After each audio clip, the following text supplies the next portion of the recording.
How to use the toolkit. The toolkit follows the idea of the research cycle. The research cycle doesn't simply run from start to finish. You can join at any stage according to your own needs and ambitions. Imagine you work at a mental health charity helping young people in your local area. You want to investigate the impact the COVID-19 lockdowns and restrictions had on young people's mental health and well-being. To develop this research idea, let's discuss some questions. What is your research question? How can you ensure your study is ethical? Who is your target population? How will you recruit young people for the study? What data will you collect?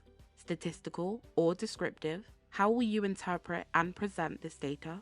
How will you share your findings? Let's explore the toolkit to answer these questions. In getting started, we can explore reflexivity, study design in qualitative research, study design in quantitative research, finding a research topic, research questions, hypotheses, carrying out a literature review. You've now conducted a literature review and using the step-by-step guide in the toolkit, developed a research question. How did the COVID-19 lockdowns and social restrictions from 2020 to 2022 impact the mental health and well-being of young people aged 12 to 18? Let's consider the ethics of your study. You require informed consent and procedures protecting participants from physical and mental harm. It is important to note, discussing mental health and the COVID-19 pandemic may be distressing for participants. Participants will be under the age of 18. You will need to get parental consent as well as informed consent. Participant data must remain private and confidential. Participants must have anonymity. You can use the Research Ethics tab to explore these pages further. Next, how do we recruit participants?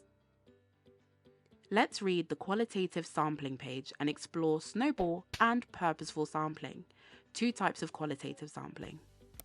You decide purposeful sampling is the most appropriate and you select participants who are open to discussing their mental health, not currently diagnosed with any mental health conditions, aged between 13 to 18 years old, lived in your local area during the COVID-19 pandemic.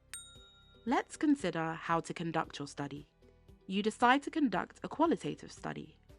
In the toolkit, you can learn about semi-structured interviews and focus group discussions. As a community mental health charity, you value young people leading the discussion and together sharing their mental health experiences. Therefore, you decide to conduct a focus group discussion. The introduction outlines what is a focus group discussion? Why do researchers conduct focus group discussions? How to conduct a focus group? Strengths and limitations. All pages on the toolkit are structured the same, including a range of open access resources. For example, under How is it done? You can watch a 5-minute animated summary video or an hour-long lecture on focus group discussions. Methods in action. You learn the practical application of the approach. This example explains how a study used focus group discussions to capture the lived experience of people who have used mental health care services in Europe. Once you've conducted your focus group discussions, it's important to share your findings.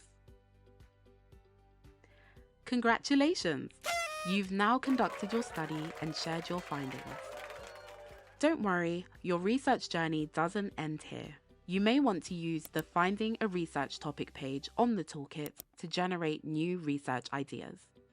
You can continue to develop your knowledge by exploring the short university courses and websites linked under online courses and other resources.